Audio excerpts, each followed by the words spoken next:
Welcome back to ZNGP Today. Pecco Bagnaia arrived at Portimão hoping to stabilize a season of peaks and troughs. Instead, he left with 0 points and a bruised championship position. A late crash cost him 4th place, and, with Marco Bezzecchi now ahead in the standings, Bagnaia conceded the others may well deserve the higher ranking more than he does. The Turin rider was frank, progress has been made since Indonesia, but the underlying issues that have dogged him all year, traction, tyre life and an elusive feeling, with the GP25, remain unresolved. Álex Márquez left Portimão with a strong 2nd place and a warning for Ducati. Aprilia aren't just close, they're already at the level to contest titles. The Gresini rider pushed hard to stay with Marco Bezzecchi but admitted the Aprilia had the extra speed. Proud of the weekend, Álex framed the result as proof that the season's work is paying off and that Valencia, and the post-race test, will be decisive for next year. Bulega closed his first full MotoGP race at Portimão with a small but important reward, a point and a load of lessons. Thrust into the factory Ducati seat with barely 30 laps of prep, the Superbike runner-up's goal was simple and sensible: finish, learn, and build confidence. Mission accomplished. The debut wasn't flashy, but it was honest. Bulega survived the learning curve, improved as the race went on, and proved that adaptation, not miracles, wins the day. Don't forget to click subscribe button and the bell icon for MotoGP news update.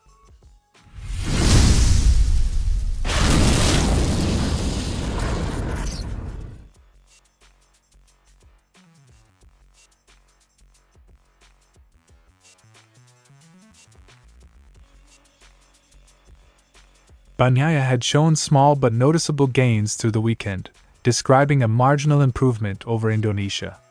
During the race, he pushed hard to hold 4th but overcooked it while hunting the pace he knows he can reach. The result was a crash and a blank scorecard. Since yesterday, I did feel better. I improved my pace a bit.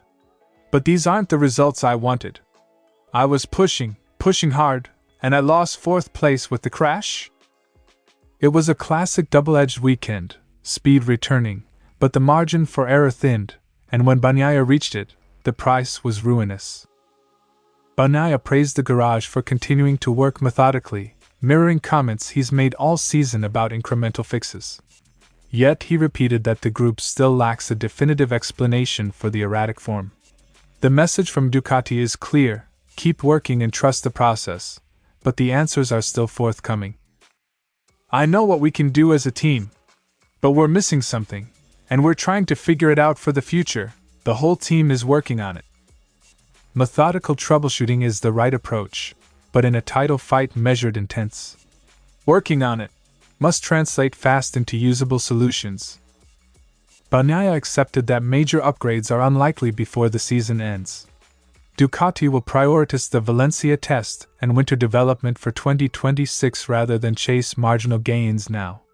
That makes the November test, and the winter program, pivotal for restoring confidence. It's difficult to find something completely different compared to what we have now. We'll see on Tuesday after Valencia at the test. I think we'll find something different in February. When factory development pauses, riders must extract performance from setup and feel. A tall order for someone already hunting consistent sensations. Bagnaia highlighted a recurring theme: tracks with big elevation changes exacerbate his weaknesses. He said those sections are where he's losing the biggest chunks of time, and where the bike's behavior betrays him most.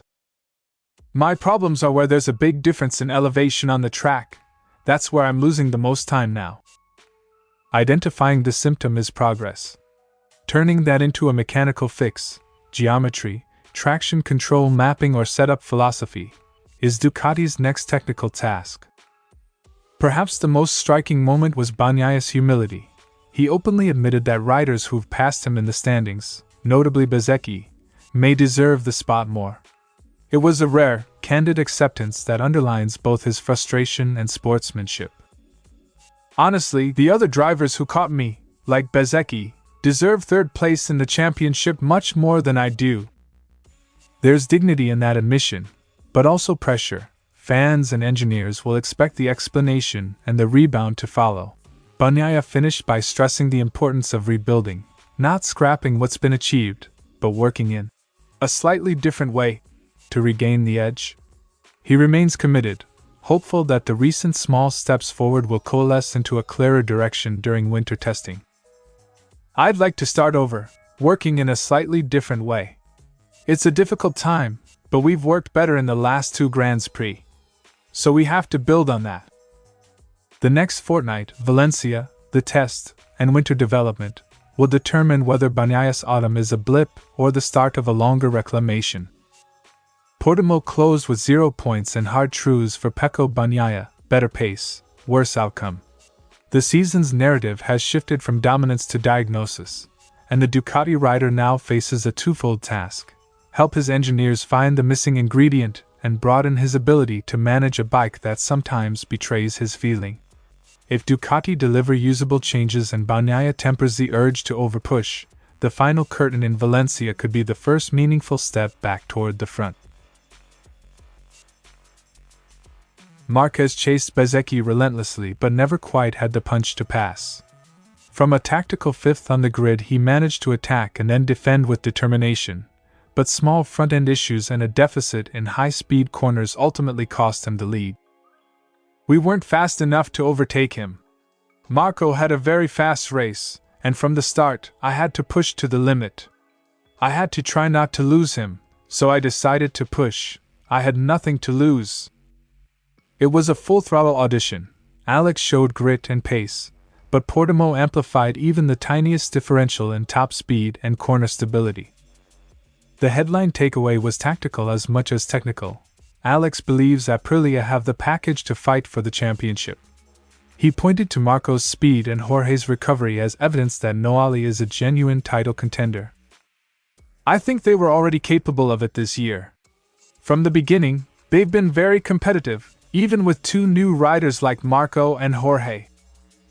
When a frontrunner openly acknowledges a rival factory's title readiness, teams take note. Development priorities and test agendas will shift accordingly. Álex flagged a niggling front-end sensitivity in fast corners, a small handling issue that became a big penalty over a race distance at Portimão. He fought through it, but the symptom limited his options when trying to match Bezzecchi's rhythm. In the end, I suffered a lot with the front end, and we're still dealing with a small problem in the fast corners that affected us in Australia. These micro-issues are exactly what winter testing and data comparisons exist to resolve, but they matter hugely in the moment, especially on high-demand tracks. Asked whether Ducati would prioritize his feedback or Bagnaia's in Valencia, Álex refused to play political games. He praised Ducati's process, data-led and collective, not a one-voice circus. It's not about who they listen to more, but about everyone pulling in the same direction. That diplomatic stance reflects Gresini's culture under Álex this year: team first, performance focused. It's a useful reminder that progress is engineered, not declared. With 1 race and a post-Grand Prix test to go, Alex's immediate aim is simple: close the season on a high, then use Valencia's test to shape 2026. He wants to carry Portimão's momentum forward and ensure Ducati's winter work targets the right weaknesses. There's 1 race left, and I want to finish the year well in front of the fans. Valencia will also be key because of Tuesday's test, which will be very important. Portimão was both a curtain call and a rehearsal, a chance to identify small gains before the winter reset. Álex Márquez left Portugal with more than silverware, a clear message. Aprilia have closed the gap to the point of threat, and every factory, Ducati included, must respond. Alex's performance combined calculated aggression with level-headed perspective: race now, test later, and keep pulling in the same direction. For Gresini and Ducati, Portimão was a reality check and an opportunity, and Álex proved he's ready to help turn both into a stronger 2026.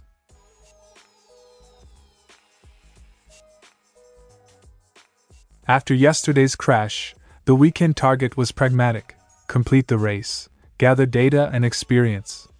Bulega executed that plan, converting a cautious approach into a point and crucial seat time on the ZNGP Today the goal was to finish the race and understand a bit more how to ride and adapt to the bike.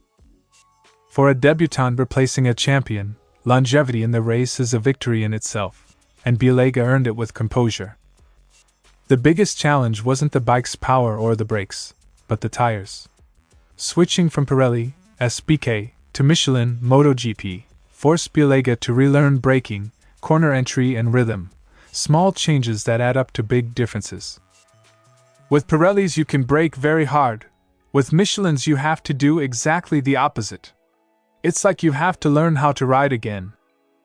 Tire literacy is the hidden curriculum of MotoGP. Bulega passed the first exam by adapting his instincts rather than fighting them. Significantly, Bulega set his fastest lap toward the end of the race, when rubber was worn, a strong sign that confidence and understanding grew with every kilometer. That late-pace glimpse suggests the ceiling is far higher than the opening weekend number. Towards the end of the race I started to gain some confidence. It means I'm slowly gaining confidence. Improvement in the long run matters more than a headline lap. Bulega's trajectory across the race was the real story. MotoGP is as punishing as it is technical. Bulega admitted fatigue and the sensory overload but reported feeling physically strong after a day of heavy laps, a necessary baseline for future progress. Mentally he remained focused on process, not result. I'm feeling pretty good. I did the most laps of anyone. Physically I reacted well. Endurance and processing speed separate one-week wonders from genuine MotoGP prospects. Bulega showed both in Portimão. Bulega was frank about still thinking a lot while riding, a symptom of a rookie translating superbike instincts into MotoGP technique. His aim is to ride more naturally, make fewer conscious corrections, and let feel lead. That shift will come with mileage. For now, I feel like I have a lot of margin. I still ride with a lot of thought. My goal is to start riding a little more naturally. The best rookies convert conscious effort into subconscious mastery. Bulega's self-awareness is a strong predictor of steady improvement. Nicolo Bulega's Portimão debut was not a highlight reel, and it didn't need to be. It was a textbook first step: survive, learn, and show incremental gains. One race, 1 point, and many questions answered. If he keeps adding minutes in the saddle and trusting the small improvements, that 1 second gap he carried on Friday will evaporate, not by magic, but by work. Thanks for watching ZNGP Today, and this is your MotoGP news update. And see you next time!